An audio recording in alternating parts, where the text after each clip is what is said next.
अगस्त 2022 श्रीलंका के पास सिर्फ 1.7 billion dollar का ही फॉरेन रिजर्व बचा हुआ था और कंट्री के लिए गुड्स और फ्यूल खरीदना नामुमकिन सा हो गया था। An economic crisis in Sri Lanka which is becoming increasingly dramatic. Country में शॉर्टेज की वजह से प्रोटेस्ट और सिविल वॉर तक की सिचुएशन हो चुकी थी। सेम सिचुएशन बनी पाकिस्तान के साथ। 2023 जनवरी में सिर्फ 3.1 बिलियन डॉलर का ही फॉरेन रिजर्व था और फिर पाकिस्तान में भी गुड्स के प्राइसेस तेजी से बढ़ने लगे क्योंकि इंपोर्ट कम हो गया था और ज़्यादा पेट्रोलियम भी अफोर्ड किया नहीं जा सकता था। पर यूएस डॉलर ही क्यों, श्रीलंका और पाकिस्तान अपनी अपनी करेंसी में भी तो गुड्स और पेट्रोलियम जैसी चीज़ें इंपोर्ट कर सकते हैं।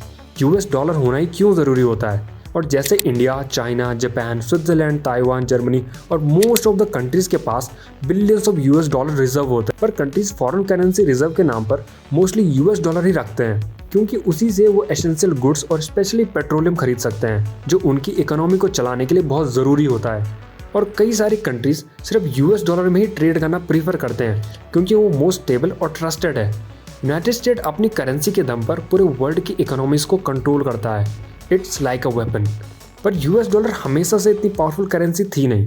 डॉलर डोमिनेंस की शुरुआत होती है फर्स्ट वर्ल्ड वॉर से, जब कई देश वॉर में बिजी थे, इकोनॉमीज क्रैश हो रही थी। उसी समय यूएस को मिली एक अपॉर्चुनिटी मैन्युफैक्चरिंग हब बनने की। यूएस ने मैन्युफैक्चरिंग में हेविली इन्वेस्टमेंट शुरू की।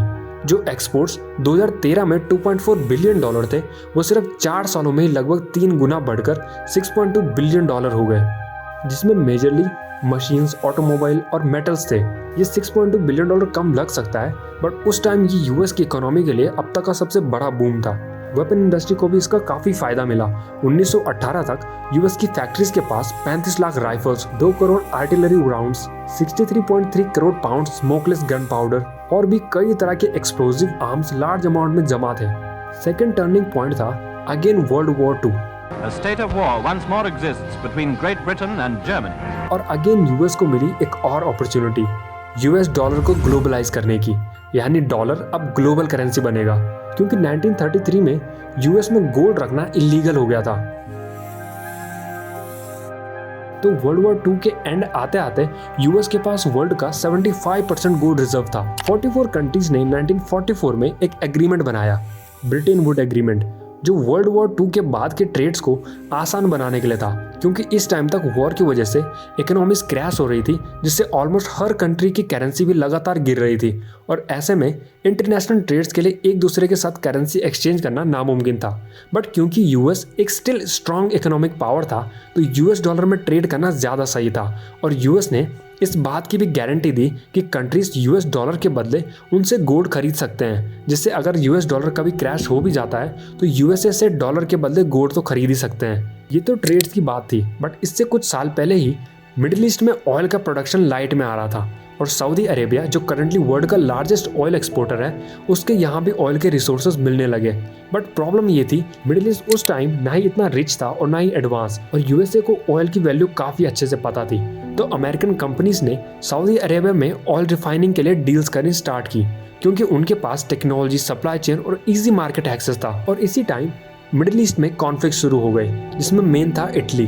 क्योंकि मिडिल ईस्ट से ऑयल लगातार ब्रिटिश नेवी को जा रहा था, तो इसे रोकने के लिए इटली ने मिडिल ईस्ट में सऊदी अरेबिया सहित बॉम्बिंग करनी शुरू की, जिससे ऑयल प्रोडक्शन पर काफ़ी असर पड़ रहा था, जिसका सोल्यूशन लेकर आए यूएस के प्रेसिडेंट फ्रैंकलिन रूजवेल्ट, जिन्होंने 1943 में सऊदी अरेबिया को सुरक्षा देने की डील की, जिसके बदले में सऊदी ऑयल सिर्फ यूएस डॉलर में ही सेल करेगा। और इस तरह वर्ल्ड वॉर 2 के खत्म होने के बाद जब मार्केट वापस बढ़ने लगा और ऑयल की डिमांड हाई जाने लगी, और इसी के लिए 1960 में बिगेस्ट ऑयल नेशन का एक ग्रुप बना, ओपेक, जो स्टिल सिर्फ यूएस डॉलर में ही ऑयल एक्सपोर्ट करता है। पर 1970 में क्योंकि यूएस अभी भी डॉलर के बदले गोल्ड एक्सचेंज कर रहा था और उसकी वजह से गोल्ड रिजर्व 10,000 टन पर आ चुका था, तो इस रिजर्व को सेफ रखने के लिए उस टाइम के यूएस प्रेसिडेंट रिचर्ड निक्सन ने 1971 में इस एक्सचेंज को खत्म कर दिया और इसी के साथ ब्रिटेन वुड एग्रीमेंट भी खत्म हो गया। ये बहुत रिस्की डिसीजन था और यूएस को लगा कि यूएस डॉलर का डोमिनेंस अब खत्म हो जाएगा, बट अब लेट हो चुकी थी। डॉलर के अलावा किसी दूसरी करेंसी पर ट्रेड के लिए भरोसा करना आसान नहीं था और सबसे बड़ा एडवांटेज था ऑयल, क्योंकि ऑयल खरीदने के लिए सिर्फ यूएस डॉलर ही पे करना पड़ता था। तो डिमांड के साथ साथ डिपेंडेंसी भी बढ़ने लगी और ज़्यादा से ज़्यादा गुड्स और ऑयल इंपोर्ट करने के लिए डॉलर ही चाहिए था। तो सभी कंट्रीज ने सिर्फ यूएस डॉलर को ही as a foreign currency reserve करना शुरू किया। और अगेन 1973 में वर्ल्ड ट्रेड में करेंसी एक्सचेंज की प्रॉब्लम को सॉल्व करने के लिए बनाया गया स्विफ्ट नेटवर्क, एक इंटरनेशनल पेमेंट सिस्टम जिससे कंपनीज अराउंड द वर्ल्ड एक दूसरे को इजीली पेमेंट्स कर सकती थी। और इसमें भी अमेरिकन बैंक्स इन्वॉल्व हैं और पेमेंट सिर्फ यूएस डॉलर में ही कन्वर्ट होती है। तो कंट्रीज को एक और रीजन मिल गया यूएस डॉलर रिजर्व करने का। यूएसए की इकोनॉमिक हालत दूसरी कंट्रीज से कहीं बेटर थी, तो यूएस ने बाकी कंट्रीज को अमेरिकन बैंक्स में इन्वेस्टमेंट के लिए अट्रैक्ट किया। 2023 के अकॉर्डिंग यूएस के ट्रेजरी सिक्योरिटी में दूसरी कंट्रीज लगभग 7.5 ट्रिलियन डॉलर्स होल्ड करती है। और इंटरेस्टिंगली वर्ल्ड के वेपन्स मार्केट में भी सबसे बड़ा एक्सपोर्टर भी यूएस ही है। 2018 से 2022 में ही वर्ल्ड के टोटल वेपन एक्सपोर्ट में 40% शेयर सिर्फ यूएस का था। तो अगर हथियार खरीदने हैं तो अगेन यूएस डॉलर में ही पे करना पड़ेगा। और इसी तरह यूएस डॉलर सिर्फ एक करेंसी नहीं बल्कि यूएस के लिए एक वेपन बन गया जिसमें बाकी कंट्रीज को ट्रेड करना ही पड़ता है।